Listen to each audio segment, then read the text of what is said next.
Hi guys, I'm Lavina from Unboxfame and today we'll talk about some of the words that you can use instead of the word very.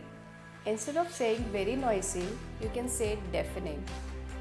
Instead of saying very tall, you can say towering. Instead of saying very tasty, you can use the word delicious.